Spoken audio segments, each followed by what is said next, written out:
Hay un pensamiento en la palabra de Dios en el libro de Romanos, en el capítulo 8. Romanos, me atraparon, capítulo 6, versículo 23. Romanos capítulo 6, versículo 23.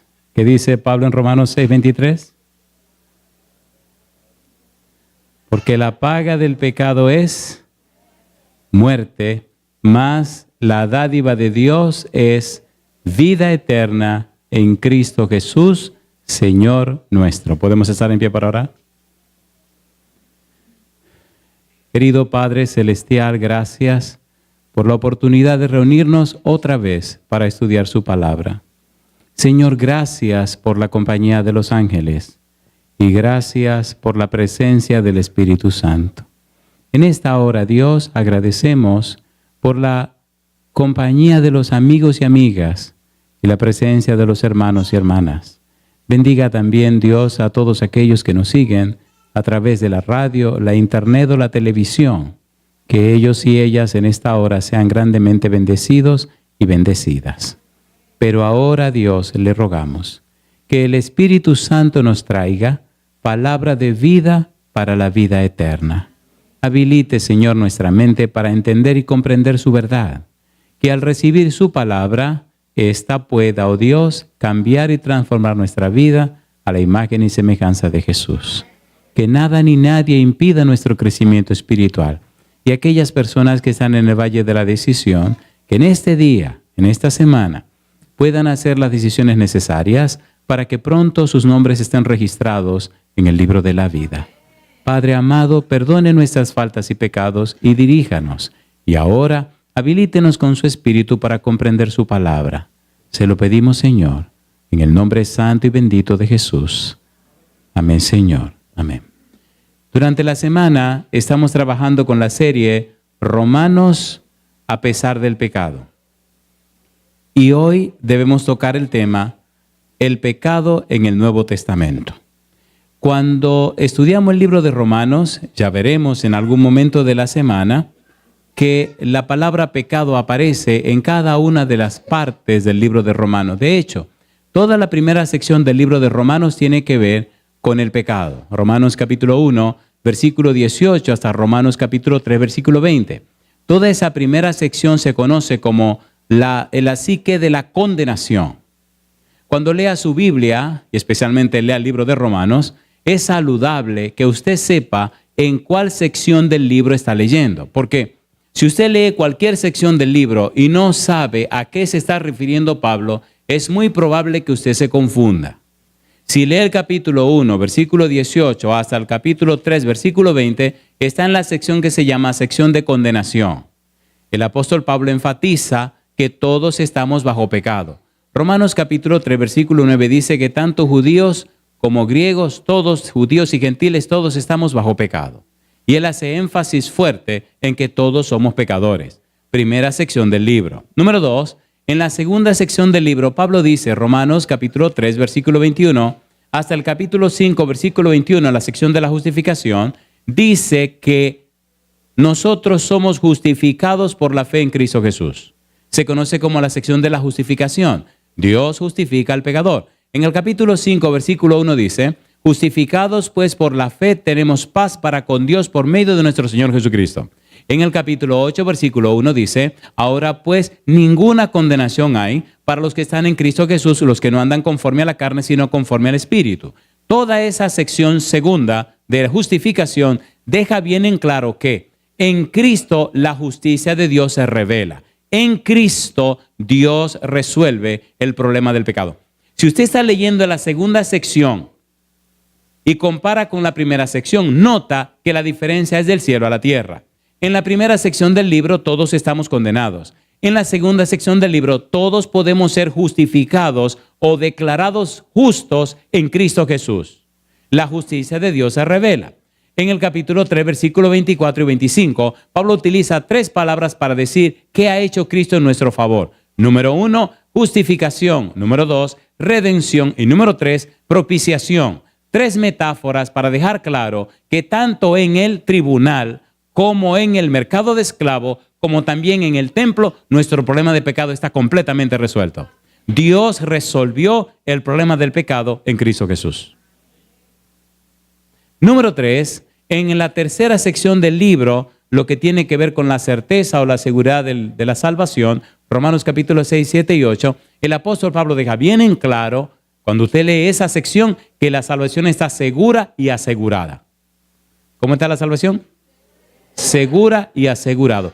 En el capítulo 8, versículo 34, él deja bien claro, dice, ¿quién es el que los condenará? Cristo es el que murió, más aún el que resucitó, el que además resucitó y el que está sentado a la diestra del Padre. En otras palabras, no solo venció, no solo murió y resucitó, sino que ahora tiene todo el derecho a autoridad en el cielo y en la tierra. Y al final, en el versículo 39, deja bien en claro que nada ni nadie nos separará de Cristo Jesús. Cuando usted lee esa sección de certeza y seguridad de la salvación, descubre que la salvación no es una lotería, no es a ver si ocurre, está segura y asegurada en Cristo Jesús. ¿Es hermoso o no es hermoso? ¿Es hermoso o no es hermoso? No hay razón, no hay ninguna razón para que el cristiano tenga dudas o el cristiano esté en incertidumbre con relación a la salvación. La salvación no es un concepto, la salvación no es un argumento, la salvación no es una doctrina, la salvación no es una idea, la salvación no es, la salvación no es. En cambio, la salvación sí es una persona, se llama Cristo Jesús, que ya murió y resucitó y que no cambia. Es el mismo ayer, hoy y por los siglos. Cuando usted conoce la salvación es porque conoce a Cristo Jesús. Cuando usted no conoce la salvación, no conoce a Cristo Jesús. De allí tan importante entonces estudiar el libro de Romanos para entender y comprender cómo funciona la salvación, cómo lo hizo Dios. Romanos capítulo 1, versículo 16. Dice Pablo, porque no me avergüenzo del evangelio, porque es poder de Dios para salvación al judío primeramente y también al griego. No me avergüenzo del evangelio. En realidad Pablo está diciendo, estoy orgulloso del evangelio. ¿En qué consiste el evangelio? Bueno, 1 Corintios capítulo 15, versículo 3 y 4, en que Cristo murió, en que fue sepultado y que resucitó. Eso es lo que significa buenas nuevas. Las buenas nuevas de que Cristo venció el pecado. Cristo conquistó el pecado. Cristo venció la maldad, venció al diablo, venció los demonios, venció la muerte, venció todos sus enemigos, venció todo lo malo en contra de él y al final hasta la muerte la venció. Cristo ahora es el eterno victorioso, el paladín, el que logró restablecer otra vez en el universo el orden que era necesario. Yo digo, alabado sea su nombre. Si todavía el pecado existe en esta tierra, es porque usted no se ha entregado al Señor. Es por la gracia de Dios que todavía el pecado existe. Es por la gracia de Dios que todavía el Señor se ha aguantado. Es por la gracia de Dios. Y la gente que no lo sabe, la gente que no entiende el problema del pecado, todavía está, oiga, qué relajo, ¿no?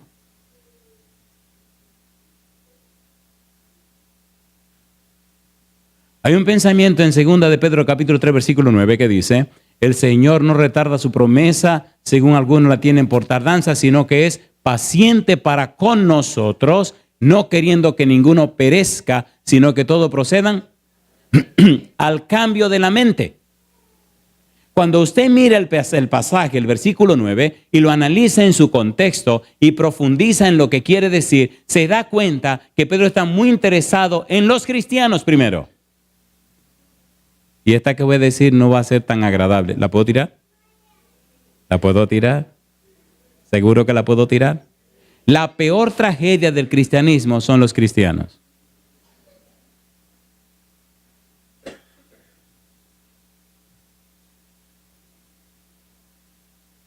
Si los cristianos fueran cristianos, el mundo fuera otra historia. ¿Puedo tirarla Maduro todavía? ¿Puedo o no puedo? A ver si o no. ¿Le va a seguir doliendo? ¿Recuerdan la parábola del trigo y la cizaña? ¿Quién sembró trigo? Ay, ¿quién sembró trigo? Lo agarré. ¿Quién sembró el trigo en la finca del Señor? El Señor. ¿Y la cizaña quién la sembró? El diablo. Ahora, ¿dónde está el trigo y la cizaña? en la finca del Señor. Así que no me venga con el cuento de que, ay mira. ¿Cómo que mire qué? Si hay cizaña en el pueblo de Dios, dele gloria a Dios. ¿Se cumple lo que Cristo dijo o no? ¿Sí o no? Había un país bien lejos donde andaba en estos días y un señor vino a reclamarme. Dice, yo me fui de la iglesia porque yo estoy feliz en otro lado. Yo estoy feliz, pero algo que me acaba la mente y que me martilla es todo el conocimiento que yo tengo que ellos no tienen. Y yo preferí guardar todo mi conocimiento para estar tranquilo y feliz con ellos. ¡Cuánto amor! ¡Cuánto amor! Y le digo, sí, siga con ese amor que se lo va a llevar el puro Satanás. Y me dice, ¿cómo? Digo, ¿dónde está la cizaña en ese amor? Dice, no, allá todo es. Digo, entonces eso no está cumpliendo la profecía. Cristo dijo que habría trigo y cizaña. ¿O no? ¿O no? ¿Sí o no? Así que dele gloria a Dios que usted ya sabe quién es cizaña. Pero no se mira al espejo porque se puede dar una sorpresa. ¿O no? Dejemos ese asunto al Señor. Usted alíñese con Dios y deje que el Espíritu le cambie y le transforme. Pero no ande cacería de brujas de que quién es trigo, quién es cizaña. Eso es un problema del Señor. Y es al final que la van a arrancar. Y es al final que la van a quemar. ¿Saben por qué al final? Dice el Señor, por sus frutos, el trigo echa una espiga preciosa y la cizaña echa unas vainitas con una semillita negra que si usted se la come, va a correr a un lugar que yo no voy a decir dónde es. Y va a necesitar mucho papel higiénico. ¿Entendieron? Porque esa bolita negra es un veneno. Pero el Señor dijo que la cizaña va a estar ahí hasta que Él venga. Bendito sea Dios. Usted respeta la cizaña y siga usted siendo trigo. El apóstol Pablo sigue escribiendo en el libro de Romanos, la cuarta sección del libro, capítulo número 9, 10 y 11, que se conoce como la sección de la misericordia. En realidad, cuando usted lee esa sección, capítulo 9, 10 y 11, lo que está leyendo es un paréntesis. Si usted no leyera esos 3 capítulos, puede fácilmente conectar el capítulo 8 con el 12. Porque en realidad la continuación es el capítulo 12, versículo 1, hasta el capítulo 15, versículo 13. Esa es la última sección del libro. El capítulo 9, 10 y 11 es un paréntesis donde Pablo explica qué pasó con los judíos como nación, cómo los trató Dios. Por eso se llama el asique de la misericordia. Dios les trató con misericordia y Pablo dice que aunque ellos rechazaron a Jesús, que aunque ellos rechazaron el plan de Dios, que aunque rechazaron lo que Dios quería, todavía Dios tiene las puertas abiertas y por misericordia pueden alcanzar salvación y vida eterna en Cristo Jesús. ¿Es hermoso o no es hermoso? ¿Es hermoso o no es hermoso? La clave es Cristo Jesús.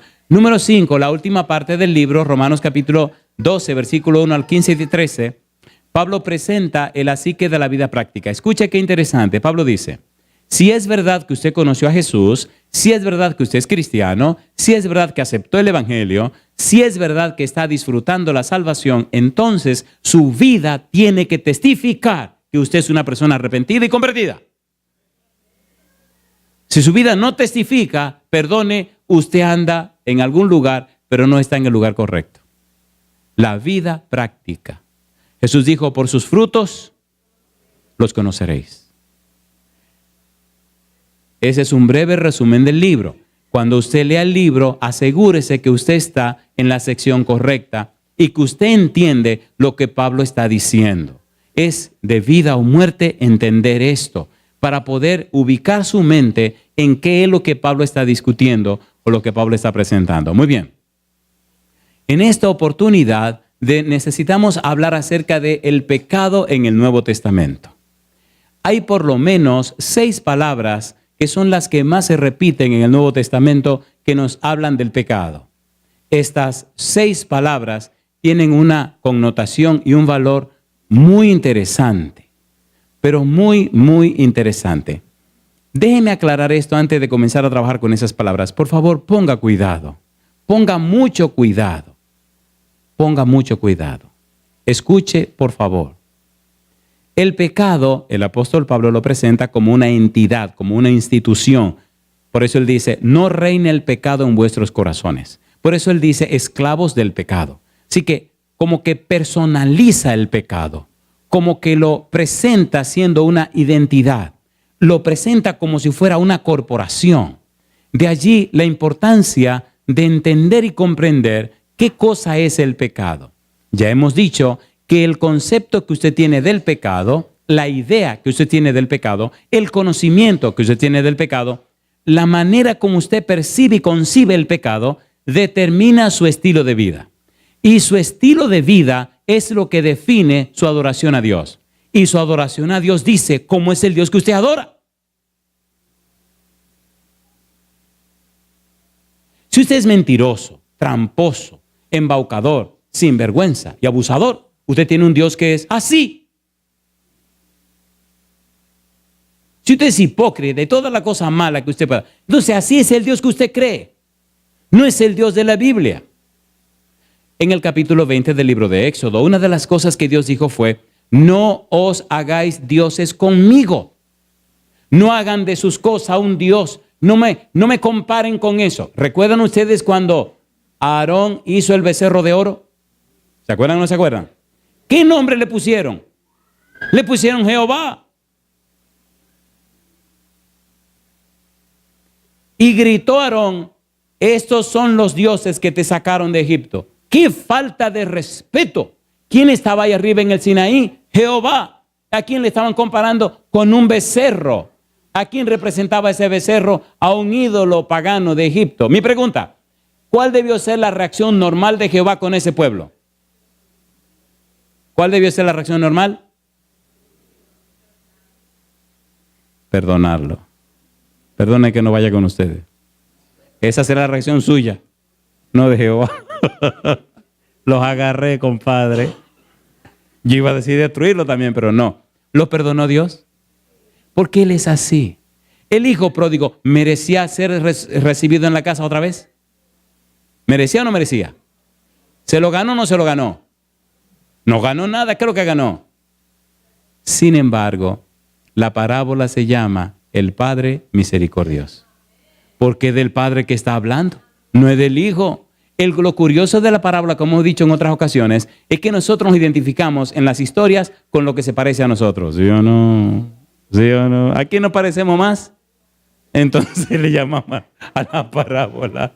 Le llamamos la parábola del hijo pródigo. Si le preguntáramos a Jesús: Señor, ¿y esta parábola cómo se llama? Cristo diría con esa voz tan linda y tan hermosa que tiene: oh, la parábola se llama el Padre Misericordioso. Cosa linda, mamá. ¿Y nosotros cómo le llamamos? Si usted mira la parábola, de quien Cristo está hablando es del Padre, no es del Hijo. 13 veces dice Padre. Y el Hijo lo menciona un par de veces. Pero el centro de la parábola, ¿quién es? El Padre. ¿A quién le pidieron la herencia? ¿A quién rechazaron? ¿Quién entregó la herencia? ¿Quién esperó al muchacho? ¿Quién corrió y lo besó y lo abrazó? ¿Quién hizo fiesta? ¿Quién anunció al hijo mayor? ¿El centro quién es? Y en el problema del pecado, el centro es Dios. Dios te está diciendo: sí, hay pecado, sí estás en problema, pero yo tengo la solución. ¿Qué hacemos nosotros? Nos vamos lejos a gastar la juventud en toda la bobería que se nos ocurra, ¿o no? ¿O no? La parábola es profunda. Recuerde que una parábola es una figura de comparación. Una parábola es... ¿Saben lo que es una recta? ¿Saben lo que es una recta en geometría? ¿Qué es una recta?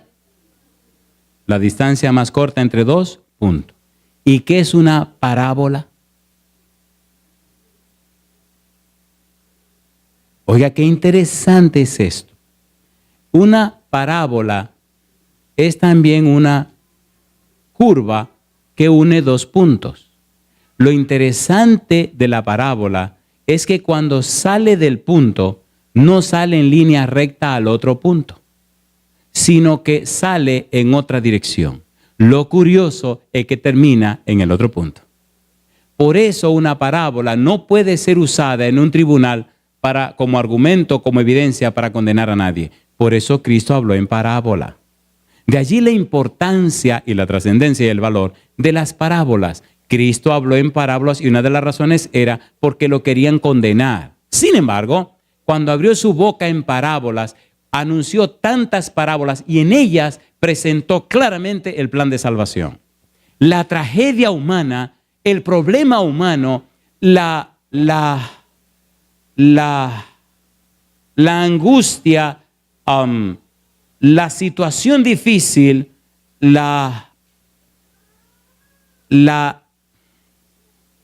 lo increíble del ser humano es que mientras Cristo habló y mencionó tantas parábolas, durante 2000 años a los teólogos y a los seres humanos no les importaron las parábolas. Si usted estudia parábolas, descubrirá que solamente hace unos 80 o 100 años que empezaron a tomar en cuenta seriamente las parábolas. La dejaron pasar por alto. Y sin embargo, la mayor parte de las enseñanzas de Jesús están presentadas en parábolas.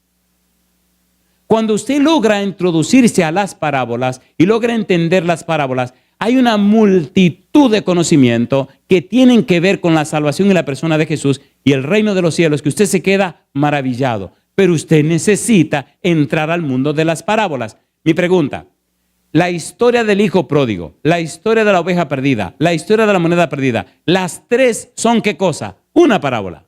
Una parábola con tres historias. Las tres historias terminan con éxito, ¿o no?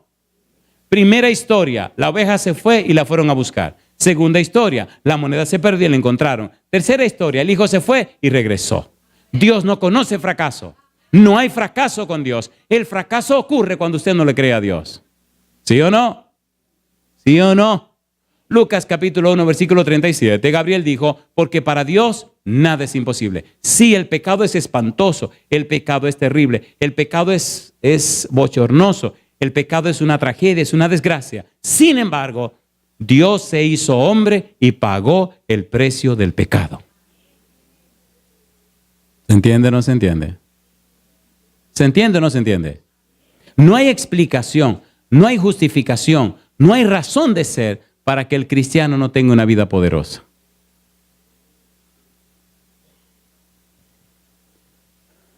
Seis palabras aparecen en el Nuevo Testamento para hablarnos del pecado. 6 palabras. Vamos con la primera de estas palabras. La primera de estas palabras se escribe hamartía y se define de la manera siguiente. Esta palabra aparece 175 veces en la Biblia. Es la que más se utiliza en el Nuevo Testamento. Significa no dar en el blanco. La palabra se usa para describir algo de grave magnitud que coloca al pecador a distancia de y en oposición a Dios. Denota el fracaso deliberado de un individuo en alcanzar la norma de Dios. Fracaso, como dice, deliberado. No le dio la gana de alcanzar la meta que Dios quiere. San Mateo capítulo 1, versículo 21. Veamos qué dice la Biblia. San Mateo capítulo 1, versículo 21. ¿Qué dice Mateo 1, 21? San Mateo capítulo 1, versículo 21, dice la Biblia, y dará a luz un hijo y llamará su nombre ¿cómo? Jesús, porque él salvará a su pueblo, ¿de qué cosa? De sus pecados. Salvará a su pueblo de su hamartía, de esa situación fea. En el libro de Romanos capítulo 5, el versículo 12, ¿qué dice? Romanos capítulo 5, versículo número 12. Romanos capítulo 5, versículo 12, ¿cómo dice? Por tanto, como el pecado entró en el mundo por un hombre y por el pecado la muerte, así la muerte pasó, ¿a quiénes? A todos los hombres, por cuanto todos pecaron. Hamartía, no alcanzar la meta, no atinar al blanco. Hamartía, desconectarse de o ir en la ruta que usted decidió. No querer darle honra o gloria a Dios. Vivir como a usted le da la gana. Hacer como usted quiera. Llama la atención esta palabra también, además denota la decisión del ser humano de ser hostil a Dios. Hamartía es universal y su poder ha mantenido a la humanidad bajo su control. Romanos capítulo 3, versículo 9. Veamos cómo la humanidad ha sido esclavizada por hamartía. ¿Qué dice Romanos 3, 9? Romanos capítulo 3, versículo 9. ¿Qué dice? ¿Qué pues? ¿Somos nosotros mejores que ellos? En ninguna manera, pues ya hemos acusado a judíos y a gentiles que todos están, como dice. Oigan, ¿podemos leer un versículo peligroso que es hermano de este? ¿Podemos o no podemos? Vamos a ser sinceros usted y yo por un momento. Tratemos de abrirnos el corazón mutuamente. Yo le pregunto, ¿verdad que no siempre usted hace lo que quiere hacer? A ver, ¿sí o no? Pablo dice, porque lo malo que no quiero hacer esto hago, y lo bueno que quiero hacer no lo hago más. Si lo malo que no quiero hacer hago, apruebo que el pecado mora en mí. ¿Dice o no dice aquí que gentiles y judíos están todos bajo pecado? ¿Sí o no? ¿Somos o no somos pecadores? ¿Sí o no? Sin embargo, mire usted lo que dice 1 de Juan capítulo 5 versículo 19. Vamos rapidito. 1 de Juan 5 19. Estamos en hamartía. ¿Cómo dice 1 de Juan 5 19? ¿Qué dice? Sabemos qué cosa. Que somos de Dios. ¿Y qué dice ahora? Y el mundo entero está bajo el maligno. ¿Somos pecadores? Sí, pero somos de Dios. ¿Sí o no? Y eso establece la diferencia. No somos mejores que nadie, pero somos de Dios. La diferencia, tomamos un día la decisión de pertenecer a Dios. Y Él nos aceptó por su gracia, por su misericordia. No porque somos buenos, sino porque reconocemos que somos pecadores. ¿Tiene sentido o no tiene sentido? A ver, ¿sí o no? Hamartía dice que usted y yo somos pecadores. No tenemos nada de qué sentirnos orgullosos. Pablo casi personaliza a hamartía diciendo que reina, Romanos capítulo 5, versículo 21, que señorea sobre nosotros, dice el apóstol Pablo en Romanos capítulo 6, versículo 14, y que esclaviza, Romanos capítulo 6, versículo 6, 17 y 20. En otras palabras, Pablo presenta a hamartía como una institución, como un amo, como un señor, como un dueño. Y le voy a decir un secreto. Si usted mira detenidamente y usted se detiene con cuidado, se da cuenta que es verdad. Que es verdad. Hay personas que le lleva años entregarse al Señor y tiene dentro de su mente como si ellos mismos estuvieran tomando decisiones. Es mentira. Toda decisión que contraría la palabra de Dios, toda decisión que le separa de Dios, usted puede estar segura que viene del pecado, que viene de Satanás. ¿Sí o no? ¿Sí o no? Hamartía se esconde muy finamente. Hay otra palabra interesante que Pablo utiliza, es la palabra parábasis. Aparece 7 veces. Significa ir al otro lado. Significa pasar más allá. Y por lo tanto, ir a un territorio prohibido. ¿A un territorio cómo? Prohibido. La mayoría de la gente se está pasando el paralelo 38. La mayoría de la gente se está yendo más allá. La mayoría de la gente está siendo esclavizada y creen que son libres, pero están en una completa y abyecta esclavitud. Inclusive, algunos piensan que se están saliendo con la suya y cuando quieran recapacitar será demasiado tarde. El pecado es pernicioso. El pecado te paraliza. El pecado engaña y el pecado nunca te da lo que te ofrece. No importa que seas jovencito, viejo o como tú quieras ser o anciano, lo que te dé la gana hacer, el pecado nunca te dará lo que te ofrece. Irse al otro lado, pasarse de la raya. Parábasis dice que te fuiste más allá del punto donde debías ir. Te metiste en problemas, te metiste en la boca del lobo. Oí el testimonio de un pastor Y él decía que fracasó su matrimonio y fracasó su vida. Y él un día llegó a una casa a visitar a una dama. Y en la puerta de la casa, cuando tocó el timbre, la dama abrió la puerta. Y delante de él apareció aquella mujer tan hermosa. Hubo una voz que le dijo: fulano, no entre. Y la voz le repitió otra vez: por favor, no entres. Y la tercera vez: por favor, mi hijo, no entres. Pero esa cosa rara que hay dentro del ser humano, cuando ve a aquella mujer tan hermosa, esa cosa rara le dijo: aquí eres un hombre muerto. Y entró. Y se lo llevó el diablo. Oiga la historia. Pasaron 15 años. El hombre se restableció, volvió a la iglesia, se arregló todo y era un tremendo predicador. Un día llegó a otra ciudad, en otro lugar, a dar una campaña. Y cuando llegó a ese lugar, ¿de qué estamos hablando? Parábasis. ¿Qué significa eso? Irse más allá. Bueno, llegaron y armaron todo y prepararon todo y todo muy bien, y ya la campaña comenzaba ese sábado por la noche y se reunieron entonces con la junta de la iglesia y todo el mundo feliz y contento. Ay, mamacita linda. Entró el evangelista y la junta estaba reunida.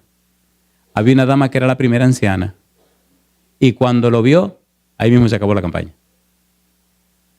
Era hermana de aquella señora del problema. Ella se quedó mirándolo y decía: no puede ser. El evangelista llegó y se sentó. Ella le dijo al pastor: ¿y este es el que va a dar la campaña? Sí, sí, hermana, es un tremendo predicador. Aquí no hay campaña. Y ella fue y se paró y le dijo al evangelista: yo soy fulana de tal, hermana de fulana de tal. El tipo se paró y se fue. Y ahí quedó la campaña. ¿Se pasó o no se pasó? ¿Se pasó o no se pasó? La Biblia dice: tu pecado, querido, en el Nuevo Testamento, estas 6 palabras, si usted la toma en cuenta, le van a ayudar a tener una vida conforme a la voluntad de Dios. Número 1, hamartía. Número 2, parábasis. ¿Podemos seguir con las otras palabras? Pudiéramos pasarnos toda la noche con una sola, pero yo prefiero darle un poquito de cada una para que después no diga que no le dimos la ensalada, los vegetales, y ¿me entiende? Y la comida completa, ¿verdad? Cuando era un adolescente, estaba muy empeñado en el asunto de la alimentación. Y desde que llegué a la iglesia con 18 años, le dije a mi mamá: mamá, tengo que ser vegetariano. Y mi mamá me mira y me dice: ¿y eso qué significa? Digo: bueno, que no como carne. Ah, no. De ningún tipo, de ningún tipo. ¿Y por qué? Y le respondí con la respuesta de un bebé: bueno, en la iglesia dicen que uno tiene que ser vegetariano. Cosa chula, mamá. Entonces me dice mi mamá: bueno, pues usted será vegetariano. Y mis hermanos vienen y me preguntan: ¿cómo es eso? Sí, porque en casa la dieta, usted le daban de todo un poco, pero esa carne había que ponerla en el centro, compadre. De hecho, ese mulo corto y esa ala, eso era mío. O el mulo corto y la molleja. Eso era mío, ¿me entiende? Y entonces dice Carmen: oh, André, entonces tú no vas a querer el mulo tuyo. Uy, ese me atragantó aquí la garganta. Porque ese mulo tenía mucha carne y la miro yo así como, y miro a mi mamá, y mi mamá nada más me dice: o sea, tú quieres ser vegetariano. ¿Cómo es vegetariano? Y me mantuve firme. Le dije: sí, yo voy a ser vegetariano. Pues está bien, no hay problema. Entonces arrancamos con la cuestión del vegetarianismo. Ahí cuando yo veía que ese mulo se lo pasaban a carne. ¡Ay, qué dolor! Nada más me decía ella, vegetariano.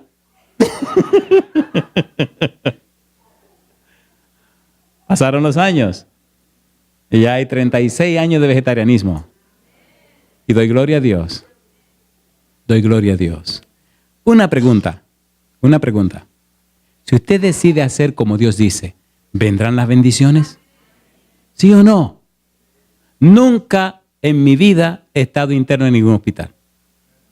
Nunca he gastado mi dinero con médicos. Perdónenme los médicos.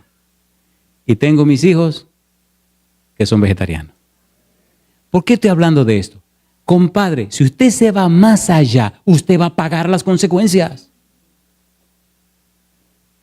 Dice en el libro de Gálatas, capítulo 6, versículos 7 y 8. No os engañéis, Dios no puede ser burlado, porque todo lo que el hombre sembrare, eso también segará. Porque el que siembra para la carne, de la carne cosechará corrupción, mas el que siembra para el espíritu, del espíritu segará ¿qué cosa? Vida eterna. Parábasis, si te vas más allá de la línea, si te vas para el otro barrio, prepárate que la tuya viene.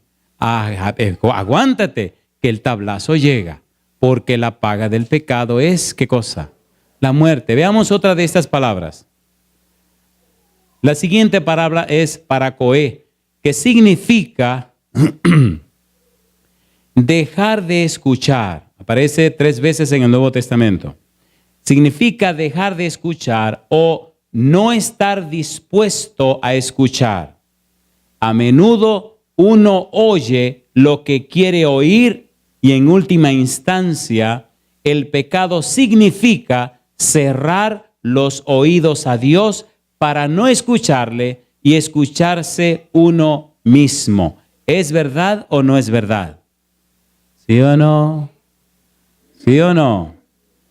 Paracoé significa dejar de escuchar, no estar dispuesto a escuchar, preferir escucharse uno mismo y no escuchar lo que Dios tiene que decir.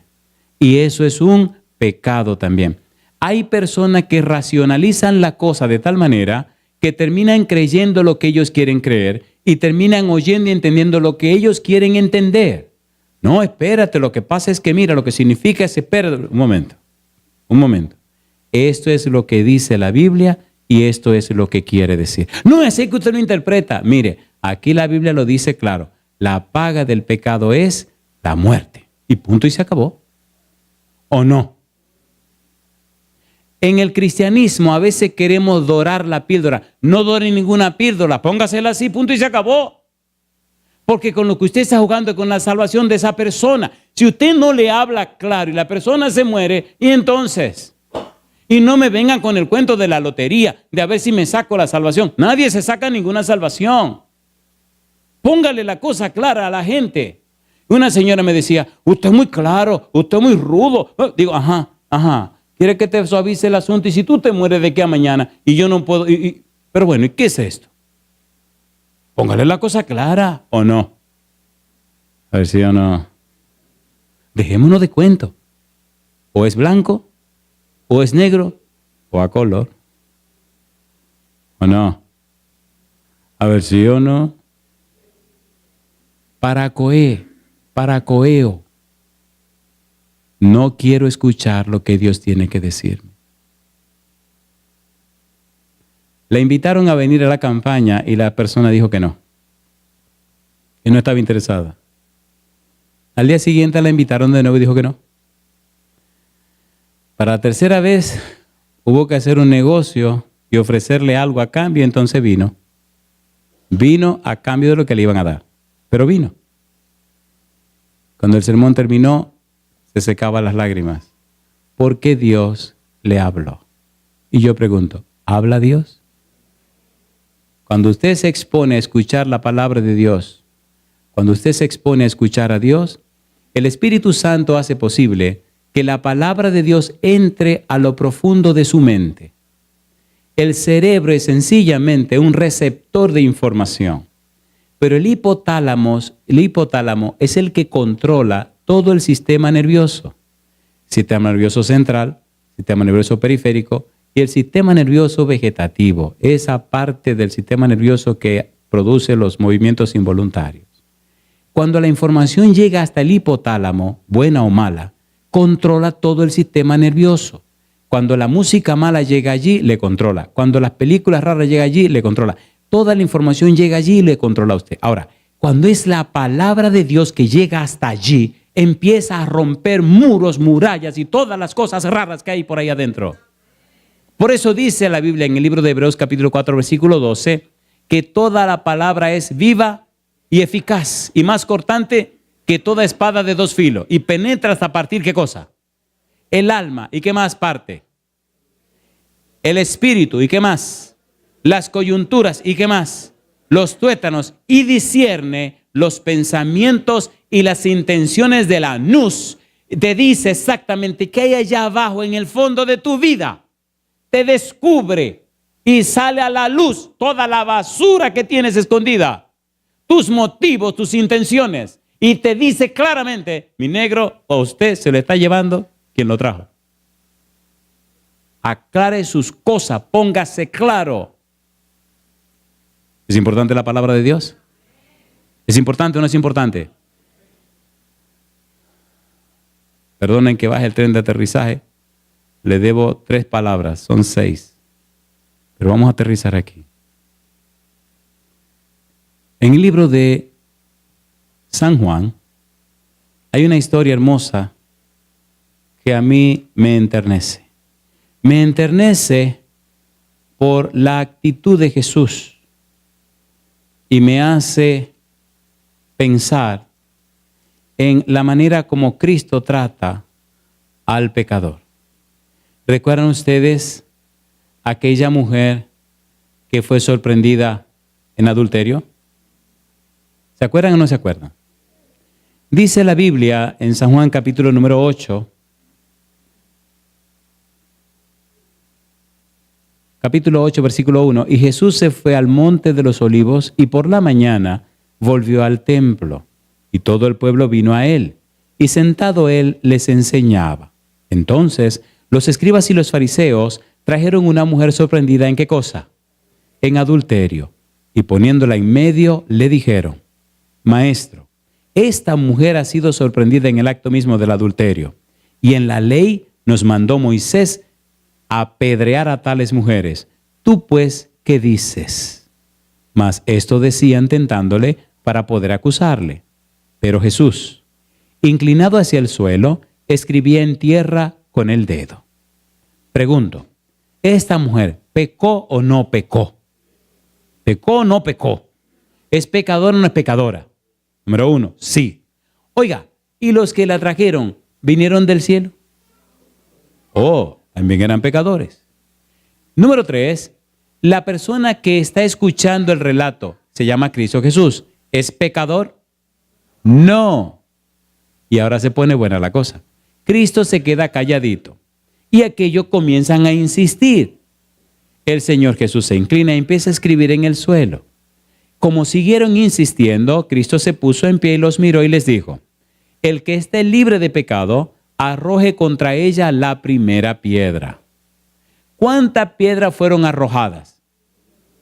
¿Cómo que ninguna? Todas las piedras fueron arrojadas al suelo. ¿O no? ¿Por qué todos arrojaron las piedras? Porque todos eran pecadores. ¿Cuál era el único que no tenía piedras en las manos? Y la pecadora.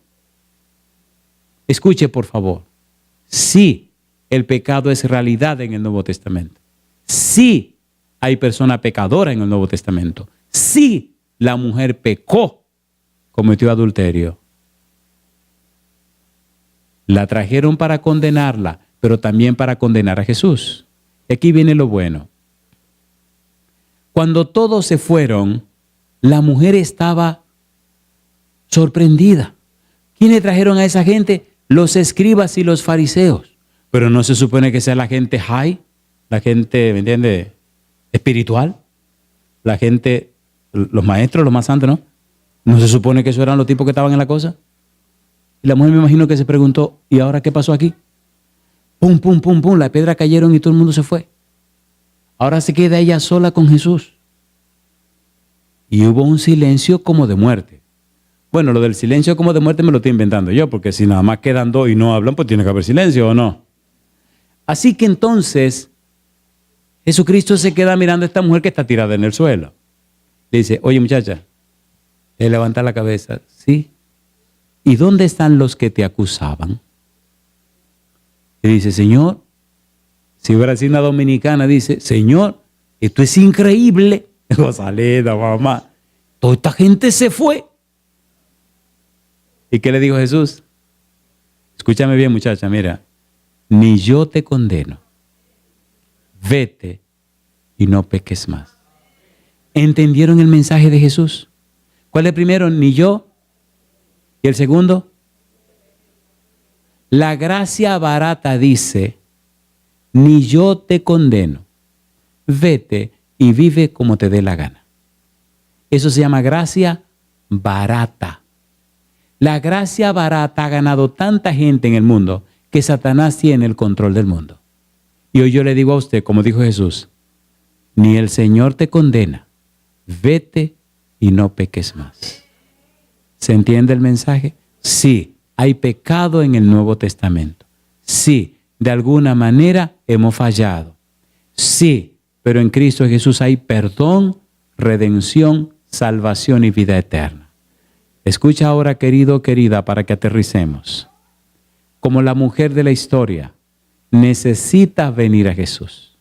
Si alguien no te trajo, tienes que venir por tu propia cuenta. Si alguien no se ha interesado en traerte, ven tú como estás. Jesús dijo, y si el Hijo os libertare, seréis verdaderamente libres.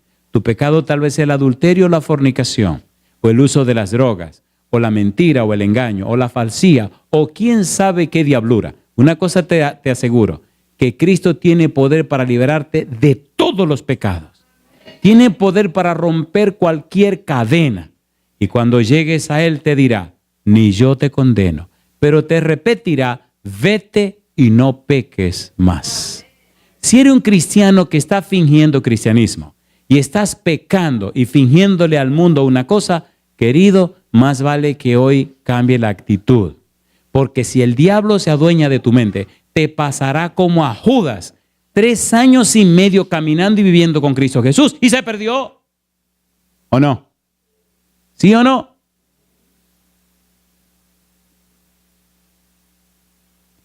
Ni yo te condeno. Vete y no peques más. Déjeme terminar orando por un grupo muy especial. Querido amigo, amiga, hermano, hermana, si tú sabes que hay que hacer un reajuste en tu vida, si tú sabes que hay que hacer una renovación y una transformación de tu vida y necesita estar en paz con Dios, ponte en pie conmigo. Si tú sabes que Dios tiene que hacer el trabajo en tu corazón, ponte en pie conmigo. Si tú sabes muy bien que las cosas tienen que ser distintas, si tú sabes que hay cosas que reparar, ponte en pie conmigo. Cuando Lázaro estaba en la tumba, el Señor Jesús dijo, quiten la piedra. Si tú sabes que hay que quitar piedras y necesitas ayuda, ponte en pie conmigo. Si sabes que estás metido en esa tumba y te está pudriendo cada día más, ponte en pie conmigo. Si tienes miedo que quiten la roca porque el mal olor se va, ponte en pie conmigo. El Señor Jesús sabe cómo restaurar las cosas. Hoy habla con tu esposa, habla con tu esposo. Hoy sincérense, hoy aclaren las cosas. No sigan ocultando el pecado. La Biblia dice, Proverbios capítulo 28, versículo 13, el que encubre sus pecados no prosperará, mas el que los confiesa y se aparta alcanzará misericordia. Habla con el Señor. Y si tiene algo que resolver con un ser humano, ve y resuélvelo. San Mateo capítulo 15. No siga guardando pecado, no siga guardando resentimiento, no siga guardando rencores, no siga llenando tu vida con todas esas cosas raras que te van a destruir. Aclara tus cosas hoy, arregla tus cosas hoy con Dios, contigo mismo, con tu semejante, con tu esposa, con tus hijos. Aclara las cosas hoy. Pon las cosas en su lugar hoy, aunque haya que llorar, aunque haya que lo que haya que hacer, pero aclara tus cosas hoy. El pecado mata, lentamente, pero te mata. Mire usted una persona que está en pecado, mírela hoy y tómese años mirando y usted notará cómo su vida comienza a cambiarse, a transformarse, a destruirse. La cara le cambia, el rostro le cambia, la figura, todo le cambia. Y usted ve que se lo está llevando, quien lo trajo, se está destruyendo. El pecado te mata. Cuando lo confiesa, cuando te aparta, cuando aclara las cosas, tu rostro empieza a brillar. La paz, el perdón, da vida y restablece la vida. ¿Se entiende o no se entiende? Hoy decídete hablar con tu esposa o con tu esposo. Siéntense y pongan las cosas claras. Aquel señor se me acercó y me dijo llorando: pastor, cometí este pecado. Me acosté con una compañera de trabajo. Ahora no sé cómo decírselo a mi esposa. Digo, eso es bien fácil. Nada más hay que decírselo. Pero pastor, digo, usted no puede cargar esa tragedia en su corazón. Vamos a aclarar ese negocio. ¿Me deja hablar a mí con ella? Sí, cómo no, pastor. Resulta que la señora es la directora de diaconisa y él era un diácono de la iglesia. ¿Los cristianos no pecan también? ¿Sí o no? Así que déjese de cuento. Los cristianos también cometen pecado y necesitan la gracia de Dios. Hoy le digo: hermana, necesitamos esta tarde hablar usted, su esposo y yo. Me vio tan serio que se asustó la hermana. Cuando nos reunimos le dije: hermana, ¿qué usted haría si le digo que su esposo tiene una situación de salud, que tiene los días contados? La hermana comenzó a llorar. Digo, si le dijera que tiene un cáncer terminal en el páncreas y le queda apenas 1 semana o 2 de vida, ¿qué usted haría? Y la pobre empieza a llorar y agarra al esposo. Y él la mira y ella lo mira y empieza a pasarle la mano y asustada: fulano, fulano. Digo, ¿qué usted haría? Lo cuidaría, yo lo cuidaría. ¿Usted está segura que usted lo cuidaría? ¿El pecado no es más doloroso que una enfermedad? ¿Sí o no? Y la señora empezó a llorar y el esposo no puede decir nada porque tenía que estar callado. Y después de un rato le digo: mi hermana, a este esposo suyo lo mordió una serpiente. ¿Y dónde te mordió? ¿Y qué fue lo que te hizo? Cosa linda, mamá, las mujeres son tan hermosas. Le dije: no, hermana, lo que pasa es que este se acostó con una compañera de trabajo. Oye, el cambio de la enfermedad al asunto fue tan drástico que ella quedó. La lágrima se secó. Me mira a mí, lo mira a él y el tipo bajó la cabeza. Digo, esta no era la que estaba dispuesta a cuidarlo con un cáncer que lo iba a matar. Y ahora lo abrazó y empezó a llorar. Y dice: aunque me duele, pero es mi esposo, el padre de mis hijos. Y pastor, yo no sabía esto, pero pastor, yo estoy dispuesta a ayudarle con este cáncer también. Ustedes no tienen idea cómo ese hombre cambió. Los hijos le decían a la mamá: mami, ¿y qué le pasa a papá? En la iglesia los otros miembros decían: ¿y qué le ha pasado al hermano tal? Yo le hago una pregunta: ¿cambia y transforma el perdón? ¿Cambia o no cambia? ¿Sí o no? A ver, ¿sí o no? Vaya y hable con su compañero o su compañera. Señores, pónganse de acuerdo, pónganse claro. Dios está esperando por nosotros para perdonarnos, cambiarnos y transformarnos, no para apoyar nuestro pecado, para ungirnos con su espíritu y darnos el poder de vencer el pecado. La santificación significa liberación del poder del pecado. Cuando el Espíritu viene, nos transforma a la semejanza de Jesús. Pero vaya con su esposa o con su esposo. Ore primero, busque la presencia de Dios y espere el momento que el Espíritu le indique y póngase en paz con su compañero o con su compañera. Entonces usted notará cómo el Santo Espíritu vendrá a la casa y llenará de bendiciones toda la familia. Si las cosas no van bien, averigüe por qué no van bien. Cuando hay resentimiento, odio o rencores, Satanás toma el control de la familia y no puede haber una buena comunicación entre la pareja. Hoy es el día de que el pecado sea echado de la casa. Hoy es el día que Cristo reine soberano. Hoy es el día que el Espíritu venga a su mente y le haga una habitación a Cristo para que habite para siempre en usted. Mi pregunta, papá, mamá, mi pregunta, hermano, hermana, ¿te atreves a tomar esa decisión? ¿De colocar todo en el altar de Jehová?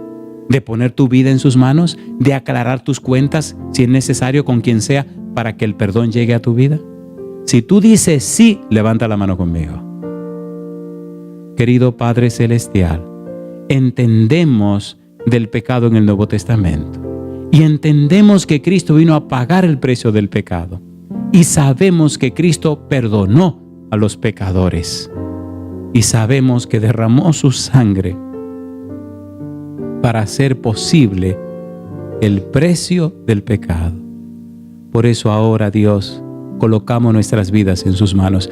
Que el Espíritu Santo venga a cada uno de nosotros y nos dé la fortaleza y el poder para que nuestra mente, guiada por Él, se atreva, Dios, a pedir el perdón necesario y nos capacite para dar el perdón oportuno. Que nuestra vida comience a cambiar hoy, que nuestra vida sea transformada ahora y que de nosotros brote el agua de vida que es el Santo Espíritu. Bendiga cada hogar que escucha ese mensaje, que en cada hogar haya reconciliación, perdón y paz. Lo pedimos, Señor, en el nombre de Jesús. Amén, Señor.